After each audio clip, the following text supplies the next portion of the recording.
Thank you very much. It's good to be here in Boston, and thank you very much for coming here tonight. Hi. Hi. Yeah, I teach film, I make films. I would like to know, I'm not a meditator. What does meditation, can you say anything about how meditation might connects to your creative process or might help the creative process of my students or myself? Yes, I can. Will you? Yes, I will. Okay. Tonight's talk is consciousness, creativity, and the brain.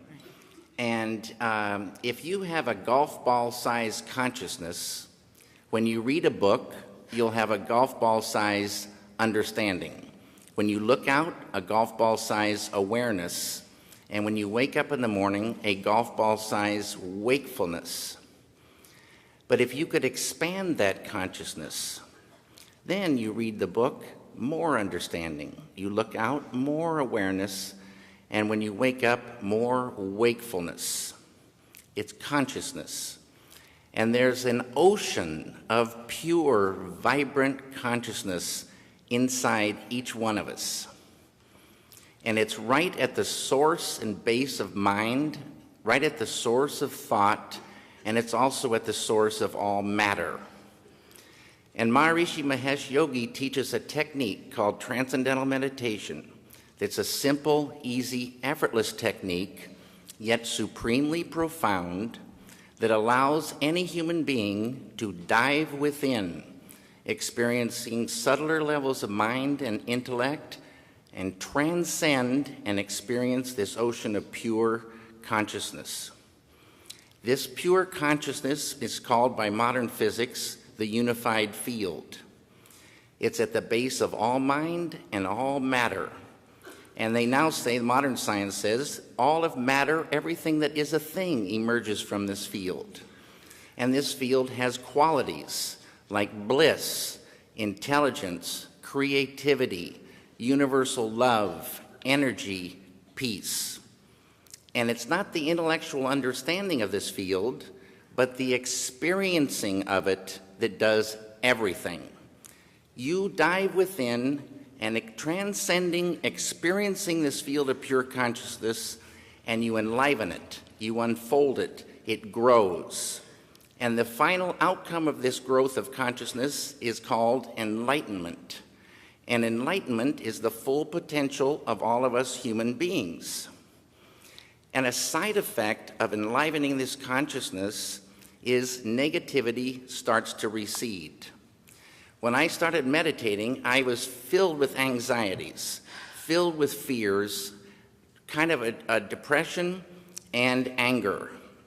And I took this anger out on my first wife, and after 2 weeks of meditation, she comes to me and she says, "What's going on?" And I was quiet for a moment because it could have been any number of things she might have been referring to.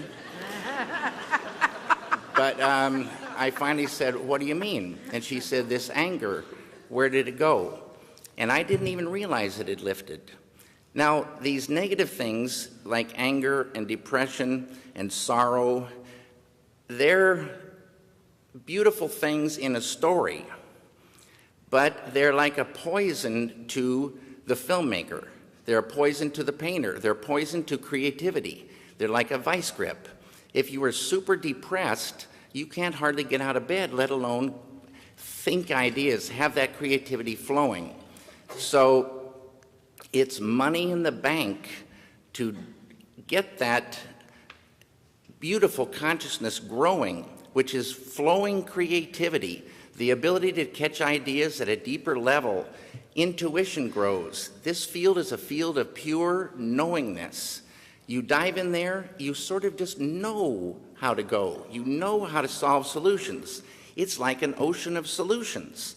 And you can just feel this thing growing. But the ultimate thing for me is the enjoyment of the doing, the enjoyment of life grows huge. I love making films now more than ever before. Ideas flow more. Everybody has more fun on the set. Creativity flows. There's no, people look like friends and not like enemies. It's a beautiful, beautiful thing, and it's us. In Vedic science, this field of pure consciousness is called Atma, the self of us all.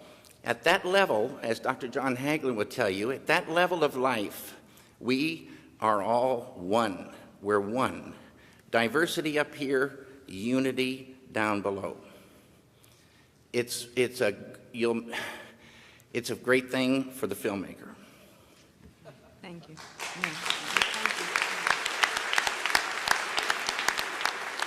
I would like to have a glass of water, if that's possible. Okay.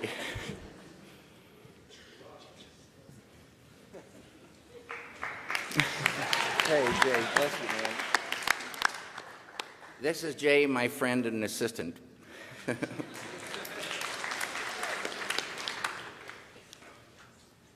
It's really good. It's not quite as good as pure consciousness, but it's really good.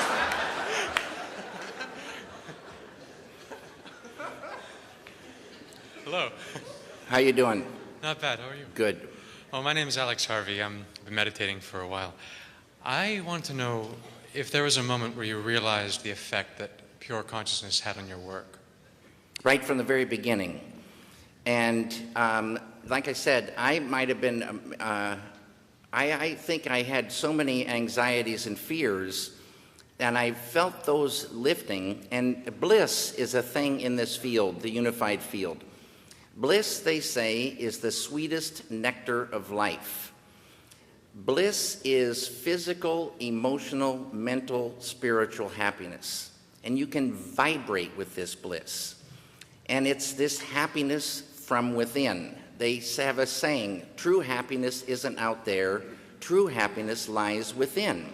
And I always wondered, where is this within? And they don't say where it is. And then they don't even say how to get to it. This is the beauty of this technique. There's lots of forms of meditation, but with transcendental meditation, to me, the key is the word transcend, to dive all the way in. It's a huge realm between the surface of life and this fundamental pure consciousness, but it's there. And when you're in it, you know you're in it. It's familiar, but it's you. And right away, a happiness, but it's not like a goofball happiness. It's a thick beauty. It's a thick beauty to appreciate life and living.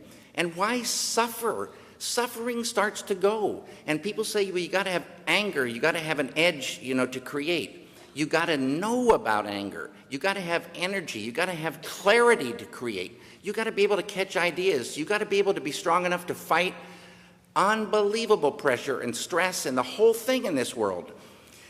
That will lift, because this whole thing is tied to world peace, but it's going to be a better world, but it's still a very tough world. And this just gives you more and more and more ability to say, it just looks beautiful. It's way, way, way, way better.